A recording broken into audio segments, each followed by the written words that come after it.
আলহামদুলিল্লাহ, আল্লাহ পাকের অশেষ রহমত। সকাল থেকে নিয়ে শুরু করে এই পর্যন্ত, নামটা কি জানো?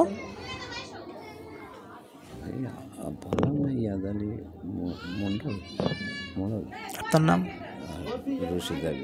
আপনার নামটা কি জানো? মঈনুদ্দিন ভাই। সকাল থেকে নিয়ে শুরু করে মঈনুদ্দিন ভাই তার আব্বা আম্মার রুহের মাগফিরাতের জন্য কোরআনুল কারীমের সবিনা হয়েছে। গত বছরও এখানে আমি কথা বলেছিলাম, সবিনা হয়েছিল আলহামদুলিল্লাহ। এবছরও এখানে সবিনা হয়েছে, সন্ধ্যার পরে কোরআনের কথা হচ্ছে। আল্লাহ রসুল সাল্লাল্লাহু আলাইহি ওয়াসাল্লাম বলেন, মানুষ পৃথিবীতে চিরদিন থাকে না, একদিন না একদিন মানুষ পৃথিবী থেকে বিদায় নেয়। এই বিদায় লগ্নে মানুষের চলে যাওয়ার পরে মানুষের পৃথিবীতে তিনটা দরওয়াজা খোলা থাকে। তার মধ্যে একটি হলো নেক সন্তান। নেক সন্তান যদি পিতামাতার জন্য দোয়া করে, দোয়ার আয়োজন করে, আল্লাহর দরবারে এটা কবুল হয়। জোরে বলেন সুবহানাল্লাহ। আরো জোরে বলেন সুবহানাল্লাহ। মহব্বতের সাথে বলতে হবে, জবান বন্ধ রাখা যাবে না। সম্মানিত উপস্থিতি, সম্মানিত হাজিরিন, মা বোনেরাও কথা শুনছেন, যুবক ভাইরা এখানে অনেক যুবক আছেন, দিলটা আমার ভরে যায় যুবকদের পেলে। মা বোনেরাও কথা শুনছেন, দিদের কান লাগিয়ে কথাগুলো শুনতে হবে। আমি 10 মিনিট কথা বলবো, 10 মিনিট শুনতে হবে, তাহলে কথাটা শোনার মতন আপনার এলেমে ঢুকবে। যদি আমি আধা ঘন্টা, 1 ঘন্টা, 2 ঘন্টা বয়ান করলাম, আপনি শুনছেন কিন্তু সেই শোনার মতন হলো না, একান দিয়ে শুনছেন, একান দিয়ে বাইর করে দিচ্ছেন, ওই শোনার কোনো মূল্য থাকবে কি? কোনো মূল্য থাকবে না। কিন্তু আমি একটা কথা বলেছি, আপনি ওটা মনোযোগ দিয়ে শুনেছেন, ওটা আপনার আজীবন কাল মনে থাকবে। ইসলাম আমাকে আপনাকে শিখিয়েছে শিক্ষা। মানুষ, যেটা বলছিলাম, মানুষ মারা যায়, রেখে যায় তার স্মৃতি। মানুষ মারা যায়, রেখে যায় তার স্মৃতি। আজকে জনাব মঈনুদ্দিন সাহেবের আব্বা আমার দুনিয়া ছেড়ে চলে গিয়েছেন। ভাই আমার পিতামাতার জন্য, পিতামাতার ভালোবাসা হৃদয়ের মধ্যে নিয়ে এই সুন্দর আয়োজনগুলো করেছে। তার সন্তানেরা, আওলাদরা এটা দেখছে যে আমার বাবা আমার দাদার জন্য, দাদির জন্য প্রোগ্রামের আয়োজন করছে, নাজরা খতম দিয়েছে, সবিনা দিয়েছে। একদিন মঈনুদ্দিন ভাই তার ওয়াইফও দুনিয়ায় থাকবে না, কিন্তু তার সন্তানেরা তাদের জন্য এরকমভাবে দিয়ে যাবে। এটা হচ্ছে আপনি মাধ্যম। এটা কি মাধ্যম? মাধ্যমটা আপনারা দেখিয়ে দিলেন। এই মাধ্যমটার নাম হলো সিলসিলা। এই সিলসিলা যারা তৈরি করে তারা কবরে শুয়ে শুয়ে তারা সওয়াব পায়।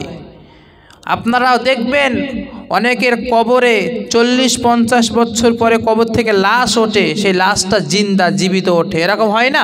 দেখেছেন? দেখেছেন। আবার দেখবেন এমন কবর আছে যে এই কবরে কিছুদিন পরে কবর থেকে আগুন বাইর হয়, ধোঁয়া বাইর হয়। দেখেছেন? ইউটিউবে সার্চ করবেন, পেয়ে যাবেন সব। যেই কবরে মানুষ জীবিত থাকে ওই কবরওয়ালা ব্যক্তির জীবনটা দেখুন, আর যেই কবর থেকে আগুন বাইর হয় ওই ব্যক্তির জীবনটা দেখুন। দুইটা জীবন আপনি মিলিয়ে দেখুন।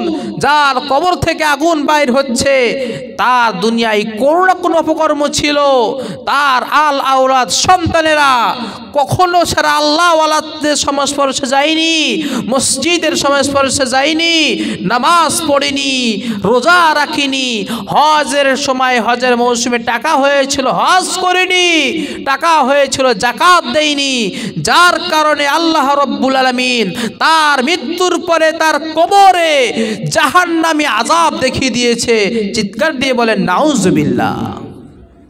আবার দেখেন যারা দুনিয়া ছেড়ে চলে গিয়েছেন তার সন্তান রেখে গিয়েছেন, যেই সন্তান তার বাবা মায়ের জন্য এই মঈনুদ্দিন ভাইয়ের মতন দোয়ার আয়োজনগুলো করছে, তার সন্তানেরাও দেখছে, তার সন্তানেরাও তার জন্য এরকম করে যাবে।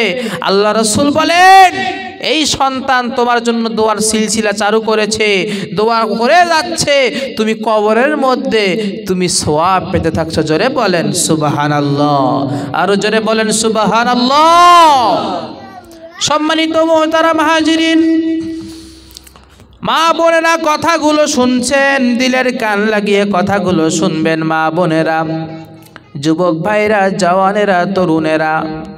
আমিও যুবক মানুষ, আমি তোমাদেরকে পায়ে হাত ধরে বলতে চাই, এই দুনিয়া চিরস্থায়ী নয়, চিরস্থায়ী হলো পরকাল, পরকাল, পরকাল।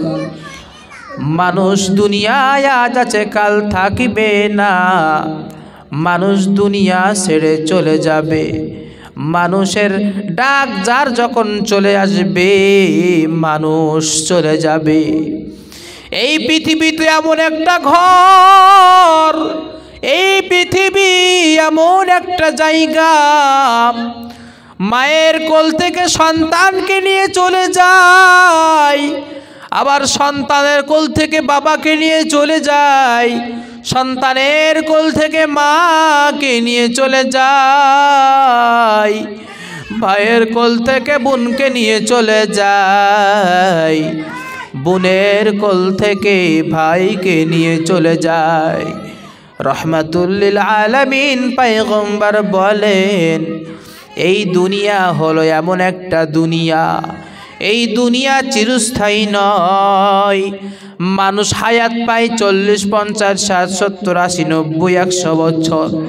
এই হায়াতে বান্দা তুমি দুনিয়ায় ভালো ভালো কাজ যদি করো, আল্লাহ ওয়ালাদের সংস্পর্শে গিয়া দ্বীন ও ইসলামটা তুমি যদি শিখে দুনিয়া থেকে মৃত্যুবরণ করতে পারো, আল্লাহ রাসূল বলেন, আমি রাসূলুল্লাহর কথা, কানা মাই ফিল জান্নাহ, আমি রাসূলুল্লাহ আমার ওই উম্মতকে না নিয়ে মালিকের জান্নাতে যাব না। জোরে বলেন সুবহানাল্লাহ। যুবক ভাইরা আমার, মা বোনেরা, কথাগুলো দিলের কান লাগায়া শুনতে হবে। আল্লাহর হাবিব বলেন, এই দুনিয়া কেমন দুনিয়া। একজন মহিলা, সুন্দরী, রূপবতী, গুণবতী একজন মহিলা রাস্তা দিয়ে যাচ্ছিল। বাদশার সন্তান ওই নারীকে দেখলো, বাদশার সন্তান নারীকে দেখে পছন্দ হয়ে গেল। ওই মহিলাকে ডাক দিয়ে বললেন, এই মহিলা, আমি জামানার বাদশার সন্তান, আমার টাকা পয়সা ক্ষমতার কোনো অভাব নাই, আমি তোমাকে পছন্দ করেছি, পবিত্র বিবাহে আমি আবদ্ধ হতে চাই তোমার সাথে। ওই মহিলা বললেন, হে বাদশার সন্তান, আমাকে বিয়ে করতে হলে আমার শরীর তোমাকে ধরতে হবে, আমার গায়ে তোমাকে হাত দিতে হবে। এই কথা বলার পরে বাদশাহ, তিনি ঘোড়ার পিঠে ছিলেন, ঘোড়ার পিঠ থেকে বাদশাহ নিচে লেবে বাদশাহ ছুটলেন, মেয়েটাও ছুটলেন। কিতাবের মধ্যে আসছে ওই মেয়েটাও ছুটছে, বাদশাহও ছুটছে, বাদশার সন্তানটাও ছুটছে। ছুটতে ছুটতে ছুটতে এক পর্যায়ে বাদশার ওই সন্তান ওচড় খেয়ে দুনিয়ার মাটিতে ওচড় খেয়ে পড়ে গেল। পড়ে গিয়ে সন্তানটা মারা গেল, বাদশার সন্তান মারা গেল। কিছু দূর যাওয়ার পর আরেকটা নারী, এই একই নারী আরেকটা সন্তানের সাথে দেখা হলো। আদম সন্তান বড় টাকাওয়ালা ছিল, বড় পয়সা ক্ষমতাওয়ালা ছিল। ডাক দিয়ে বললেন, সুন্দরী নারী, তোমাকে আমার ভালো লাগে, তোমাকে আমি বিবাহ করতে চাই। এই নারী বললেন, এই টাকাওয়ালা ভাই, তুমি আমাকে বিবাহ করতে চাও, আমি রাজি আছি, শর্ত একটা, তোমার আমাকে ধরতে হবে। ঠিক আছে, ঠিক আছে। মহিলা ছুটলেন পিছনে পিছনে, টাকাওয়ালা আল্লাহর বান্দাও ছুটলেন। ছুটতে ছুটতে মহিলাকে ধরতে পারল না। এক পর্যায়ে টাকাওয়ালা হোঁচট খেয়ে পড়ে গেল, মারা গেল। নারী এইবার ডাক দিয়ে বললেন, এই দুনিয়ার মানুষ শুনে নাও, শুনে নাও, শুনে নাও। আমি এত সুন্দর, আমার রংটা কতই না সুন্দর, সবাই আমাকে ভালোবাসে, সবাই আমার বড় পাগল। কিন্তু যে আমার পিছনে ছুটতে থাকবে, ছুটতে ছুটতে সে একদিন মারা যাবে।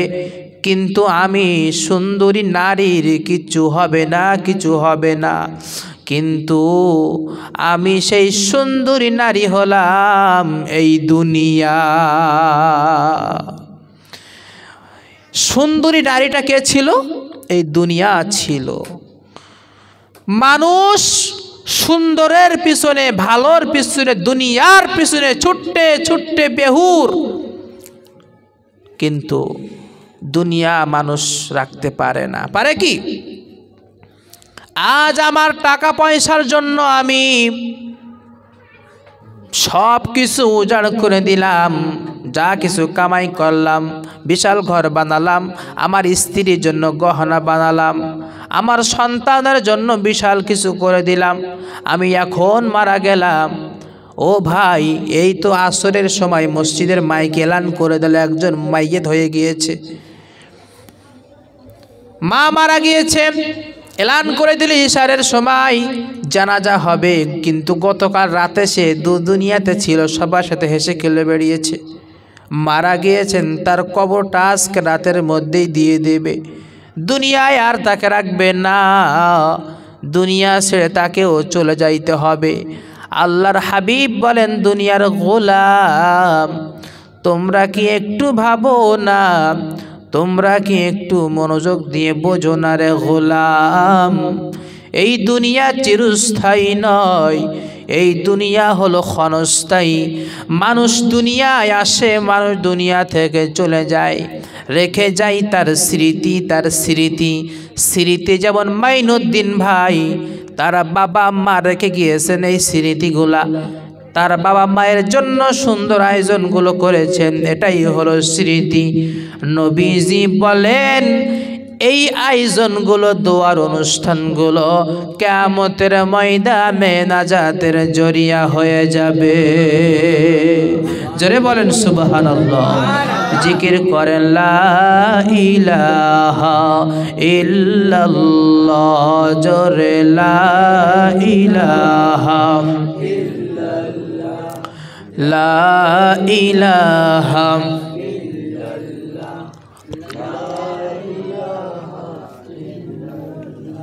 মোহাব্বতে লা ইলাহা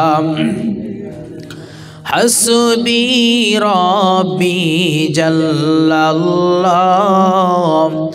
মা ফি কলবি গায়রুল্লাহ হাসবি রব্বি জাল্লাল্লাহ মা ফি কলবি গায়রুল্লাহ নূর মুহাম্মদ সাল্লাল্লাহু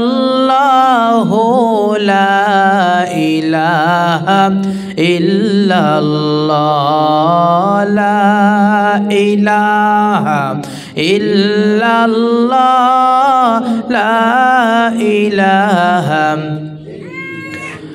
ভাইজান বহু দূরে মদিনা, আমরা কেমনে যাব জানি না। দয়া করো দয়ার আল্লাহ, ফুরাও মনের বাসনা। লা ইলাহা ইল্লাল্লাহ মোহাব্বতে লা ইলাহা জোরে লা ইলাহা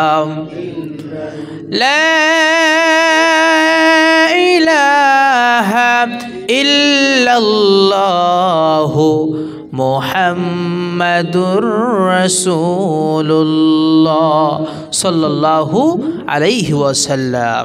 সম্মানিত উপস্থিতি, সম্মানিত হাজিরিন, যে কথা বলতেছিলাম, দুনিয়া চিরদিন কেউ থাকতে পেরেছে কি? কথা বলছে না, পেরেছে? কেউ পারেনি। আমাদের ভারতবর্ষের প্রধানমন্ত্রী বর্তমান যিনি আছেন, তার আগে যে একজন প্রধানমন্ত্রী ছিল, সে তো দুনিয়ায় নেই, আছে কি? নেই। কিন্তু ভারতবর্ষ ছোট দেশ নয়, আমার ভারতবর্ষ বিশাল বড় একটা দেশ। আমার দেশের মধ্যে প্রধানমন্ত্রী ছিল, তার ক্ষমতায় দিল্লি থেকে ইশারা দিত পশ্চিমবঙ্গের, ওই যে পশ্চিমবঙ্গের উত্তর 24 পরগনার মধ্যে, এটা দক্ষিণ 24 পরগনা নাকি? দক্ষিণ 24 পরগনার মধ্যে আপনার থানাটা কি? রবীন্দ্রনগর থানার এলাকার নাম 17 নম্বর ভাটার, এখানে ধানখেতি, 17 নম্বর ধান খেতির এখানে একজন ব্যক্তি আছে, তাকে অ্যারেস্ট করে নিয়ে আসো। প্রধানমন্ত্রী যদি বলে তাহলে হেলিকপ্টার নিয়ে পুলিশ প্রশাসন এসে নিয়ে যাবে, পুলিশ প্রশাসন হেলিকপ্টার নিয়ে চলে আসবে। প্রধানমন্ত্রীর নির্দেশ, দেশের প্রধানমন্ত্রী তিনি চাইলে সব কিছু ওলটপালট করে দিতে পারেন, এমন ক্ষমতা তার দিয়েছেন। প্রধানমন্ত্রীর চেয়ারে সে বসেছেন, কিন্তু মৃত্যু নামক যে দৌলতটা ছিল, কোটি লক্ষ টাকা দিয়েও, মিলিয়ন টাকা দিয়েও সে কিন্তু মৃত্যুকে একদিন 2 দিনের জন্য পিছাইতে পারেনি। পেরেছে কি? পারেনি। কিন্তু তার ক্ষমতা ছিল, টাকা পয়সা ছিল তার, কিন্তু পারেনি। এ মুসলমান নবীর উম্মতের দল, দুনিয়াতে আমরা আছি, আমরাও চলে যাব, কেউ থাকবো না। কেউ চিরদিন থাকতে পারিনি, আমরাও কেউ থাকতে পারবো না। আপনাদেরকে একটা ঘটনা শোনাই, দিলের কান লাগিয়ে শুনবেন। পাকিস্তানের একজন যুবক ছিল, আল্লাহ পাক তাকে এমন ধনী বানিয়েছেন, এমন টাকা পয়সার মালিক আল্লাহ তাকে বানিয়েছেন। সে চিন্তা করলো, আমাকে আল্লাহ লক্ষ লক্ষ টাকা দিয়েছেন, আল্লাহ আমাকে অনেক টাকার মালিক বানিয়েছেন, আল্লাহ পাক রব্বুল আলামিন আমাকে টাকার মালিক বানিয়েছেন। আমি দুনিয়াতে আসি, আমি দুনিয়াতে থাকব, মৃত্যু কি জিনিস এটা আমাকে আর ধরতে পারবে না। দুনিয়ার মুসলমান, মৃত্যু আমাকে ধরতে পারবে না, এই নিয়ত করিয়া এই ব্যক্তি, সে ডাক্তার, সব সময় সদা সর্বদা সকাল সন্ধ্যা সব সময় ঘটনার মধ্যে বলে, একটা ডিম একটা আন্ডা যদি সে খায়, 70টা জায়গায় পরীক্ষা করে তারপরে ডিমটা খায়। একটা ডিম 70 জায়গায় পরীক্ষা করে ডিমটা খায়। না জানি এই ডিমে কোনো ব্যাকটেরিয়া, কোনো ঝামেলা আছে, পেটে ঢুকলেই মারা যাব, আমার রোগ শরীরে বাধা আসবে। এতটা সেপারেট থেকে সেই ব্যক্তির সামান্য একবার চা খাচ্ছে, ওই বইয়ের মধ্যে লিখেছে চা খাওয়ার সময় ঠোঁটা ডেকাটা ফোসকা পড়েছে, ছোট একটু ঠোলা মতন কেটেছে, ফোসকা পড়েছে। ফোসকা পড়ার পরে কোনো ব্যাপার না, একটু গরম চা খেতে গিয়ে ফোসকা পড়তেই পারে, সারবে 2 দিন 3 দিন, সারে না, বাড়তেই আছে। এক পর্যায়ে এই ব্যক্তি কি করলো, ডাক্তারকে বলল, ডাক্তার গত 2 দিন আগে চা খেতে গিয়ে এখানে কি হলো, প্রতিদিন তো আমার শরীর পরীক্ষা করো, এটা কি দেখো না কি হয়েছে, দেখো একটা মলম লাগাও, ফার্মেসি করো, ওষুধ লাগাও। ডাক্তার বলছে কোনো ব্যাপার না, চা খেতে গিয়ে একটু গরম লেগেছে, কোনো ব্যাপার না, ও সেরে যাবে। সারে না। এক পর্যায়ে ডাক্তার বাবুকে রেগে বললেন, ডাক্তার বাবু আমাকে চেক আপ করো। ডাক্তার বলছে, পুরা শরীর চেক আপ করে দেখলাম, কোনো রোগ আপনাকে ধরি নাই। কিছুদিন পরে এই লোকটা হঠাৎ অসুস্থ হয়ে গেল।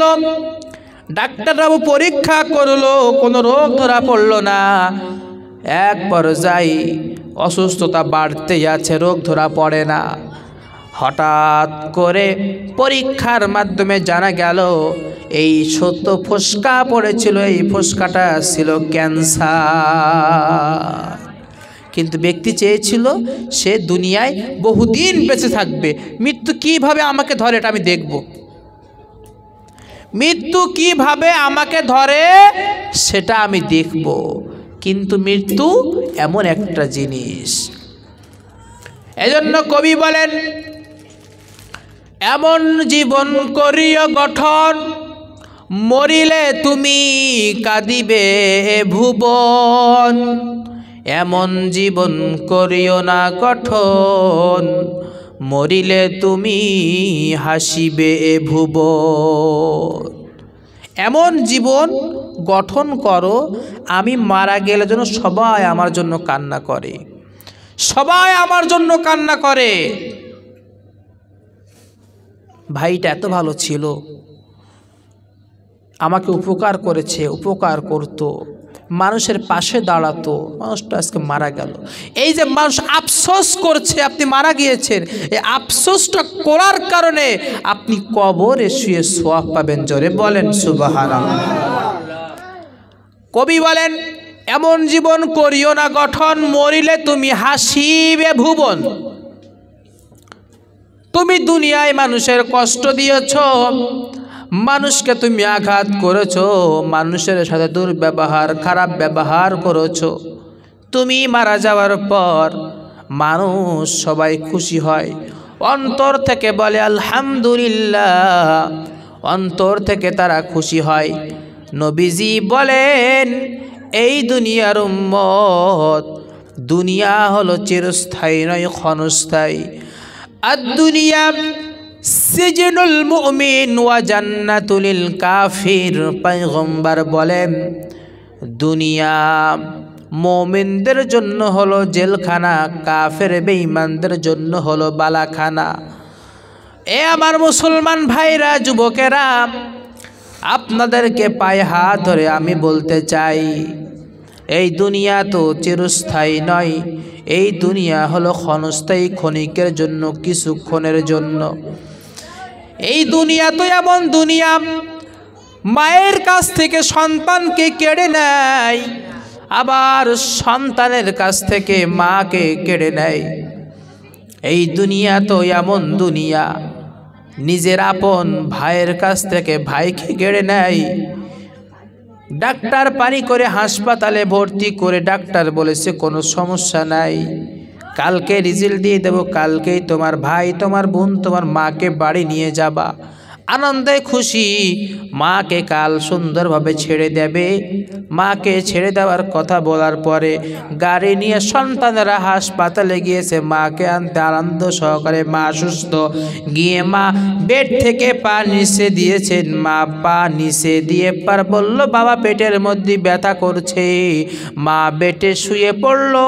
ডাক্তার ডাকতে ডাকতে ডাকতে মা জাগাই মারা গেল। এটা দুনিয়া, এটা দুনিয়া, এটা হলো দুনিয়া। এই দুনিয়া এমন দুনিয়া। যুবক ভাই, তুমি মনে করছো যে আমি দুনিয়ায় আছি, আমার বাবা বেঁচে আছে, দাদাও বেঁচে আছে, আমি এখন মারা যাব না, আমার দাদা মরবে, বাপ মরবে, তারপরে নাকি আমি মরবো, আমি এখন মারা যাব না। এই চিন্তা যদি তোমার মধ্যে থাকে, মনে রেখো ভুল। এই চিন্তাটা কি? ভুল। তুমি এখানে বসে আছো, আমি এখানে বসে আছি, এখান থেকে তুমি বাড়িতে যেতে পারবে, আজকে রাতের ভাতটা তুমি খেতে পারবে, এই গ্যারান্টি কি তোমার মধ্যে আছে? নাই। আমার মধ্যে আছে? নাই। কারোর মধ্যে আমাদের গ্যারান্টি নাই। আজকে মৃত্যু এমন একটা জিনিস, একটু ভাববেন মাথা ঠান্ডা করে, রাতে শুতে গিয়ে বালিশের সাথে মাথা লাগিয়ে একটু ক্যাশ করবেন, চিন্তা করবেন, ফিকির করবেন। মৃত্যু এমন একটা জিনিস যে আমাদের সকলকে কাঁদিয়ে, আমার বাবাকে নিয়ে গেল, আমার মাকে নিয়ে গেল, আমার আত্মীয়দেরকে নিয়ে গেল। মৃত্যু তো আমাকেও নিতে পারে।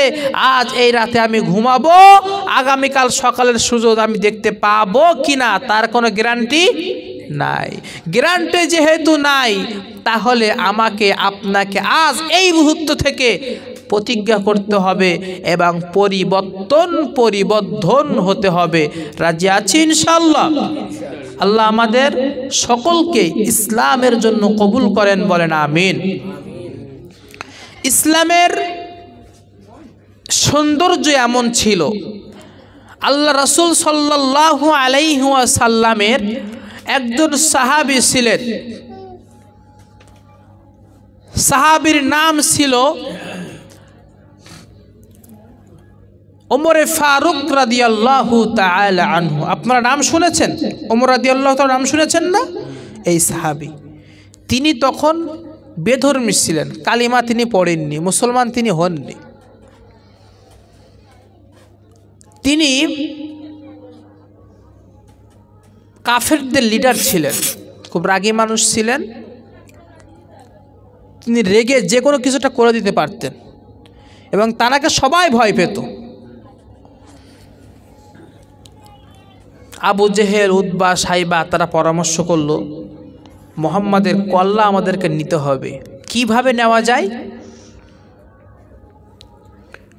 আবু জেহেল দলের লিডার ছিল, সে ঘোষণা দিয়ে দিল যে শোনো, আমার ভাতিজা মুহাম্মাদের এই গর্দান কল্লাটা যদি তোমরা কেউ এনে দিতে পারো, 100 লাল উট তোমাদেরকে পুরস্কৃত করা হবে। লাল উট, তৎকালীন সময় লাল উটের একটা মান ছিল। উট চেনেন? উট, লাল উটের একটা মান ছিল। 100 লাল উট পুরস্কৃত করবে। ময়দান থেকে ওমর দাঁড়িয়ে গেলেন, জি আমি ওমর যাব। সবাই বললেন এটা ওমরেরই কাজ, তার যে রাগ তা তো সবাই ভয় পায়, সেই নিয়ে আসবে। আল্লাহ রাসূল সাহাবাদেরকে নিয়ে তিনি দোয়া করতেছেন যে আল্লাহ, 2টা ওমরের মধ্য থেকে যে কোনো একটা ওমরকে তুমি ইসলামের জন্য কবুল করে নাও। দোয়া কবুল করলো কে? আল্লাহ পাক রব্বুল আলামিন। ওমর খোলা তরবারি নিয়ে ঘোড়ার পিঠে সওয়ার হয়ে ছুটে ছুটে আসছে। সাহাবারা তারা ভয় পেয়ে রাসূলকে বললেন, ইয়া রাসূলুল্লাহ, ওমর তো আপনার গর্দান নিতে আসছে, আজ আপনাকে শহীদ করে দেবে। আমরা কি করতে পারি? আমাদের জীবন থাকতে আমরা রাসূলুল্লাহর নিকটে আমরা আসতে দেব না। তারা সবাই গেটে গিয়ে গেট লাগিয়ে দিলেন। গেটে তারা ঢাল তরবারি নিয়ে তারা দাঁড়িয়ে গেলেন। রাসূল বললেন, এই সাহাবারা শোনো, ওমরকে আসতে দাও, ওমরকে আমার নিকটে আসতে দাও। রাসূলের আদেশ, আসতে দিতে হবে, বাধা দেওয়া যাবে না। আসতে দেওয়া হলো। ওমর তিনি আসলেন, রাসূলের 2 চোখের দিকে তাকালেন। চোখ মুবারকের দিকে তাকানোর পরে ওমরের সকল গুসা পানি হয়ে গেল। জোরে বলেন সুবহানাল্লাহ। ওমর সব গুসা পানি হয়ে গেল।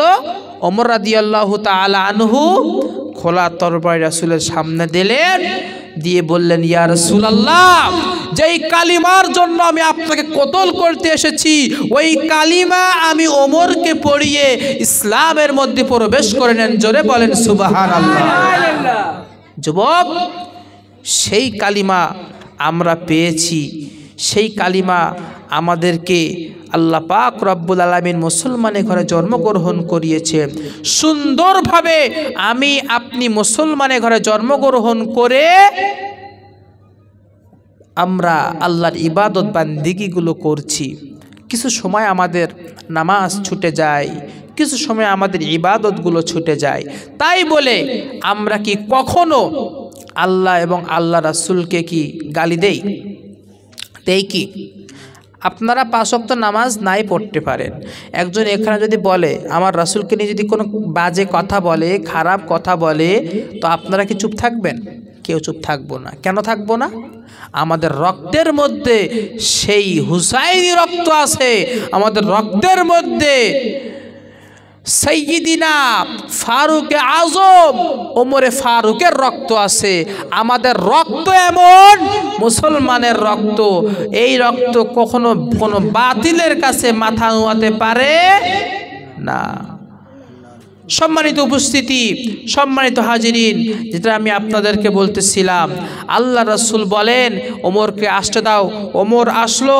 ওমর বলল, ইয়া রাসূলুল্লাহ, কালিমা পড়ে আমাকে দেন। রাসূল কালিমা পড়ে দিলেন। ওমর মুসলমান হয়ে গেল। আল্লাহ রাসূল সাল্লাল্লাহু আলাইহি ওয়াসাল্লাম তখন কালিমা দাওয়াত দিতেন চুপে চুপে, আস্তে আস্তে কালিমা দাওয়াতগুলো দিতেন। কারণ ওই সময় বেধর্মীরা ছাড়া অনেক ছিল, মুসলমানের সংখ্যা কম ছিল, সংখ্যালঘু মুসলমান ছিল।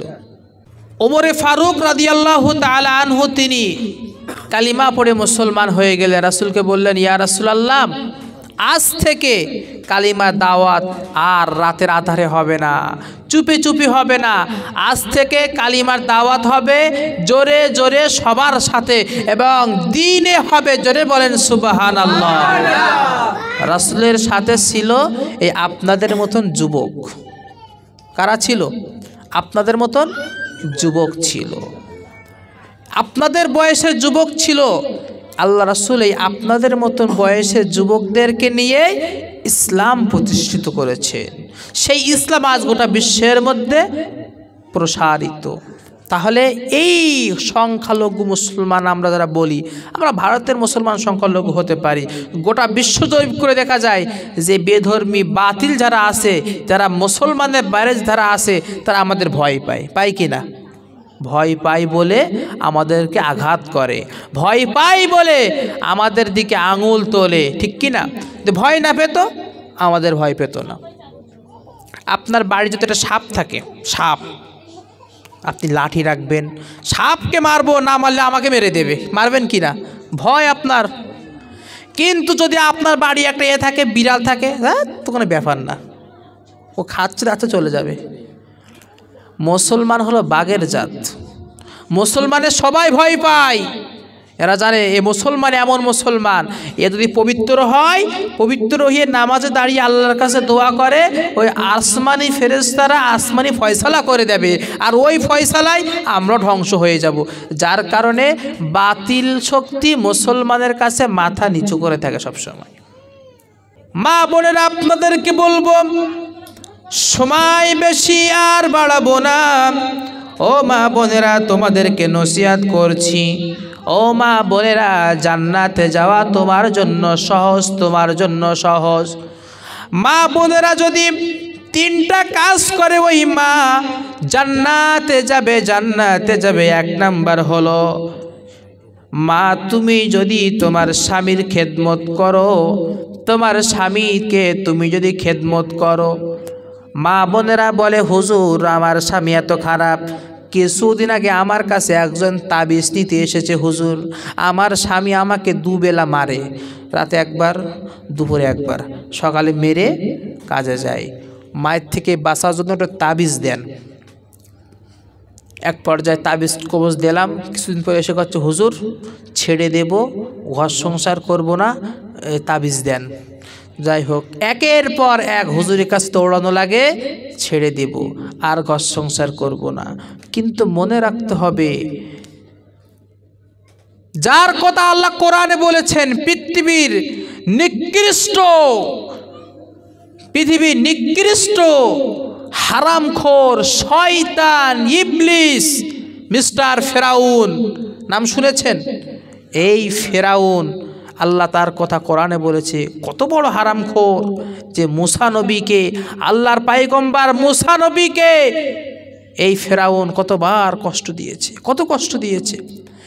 এই ফেরাউনের স্ত্রী ছিল মারিয়াম আলাইহিস সালাম। জোরে বলেন সুবহানাল্লাহ। মারিয়াম আলাইহিস সালাম, তিনি আল্লাহ পাকের তো মাহবুব বান্দি। ও আমার মা বোনেরা, মারিয়াম তো আপনার মতন মা। মারিয়াম আলাইহিস সালাম এত ভালো একজন মহিলা, এত ধৈর্যশীল একটা মহিলা, তার কথা আল্লাহ কোরআনে বলেছেন।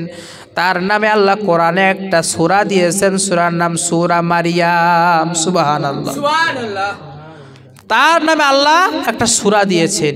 এই মারিয়াম আলাইহিসসালামের মতন হতে হবে। আপনার স্বামীর খেদমত করতে হবে, আপনার স্বামীকে আপনি ভালোবাসা দিয়ে, আদর দিয়ে, আপনার সকল কিছু দিয়ে আপনার স্বামীকে আপনার খুশি রাখতে হবে।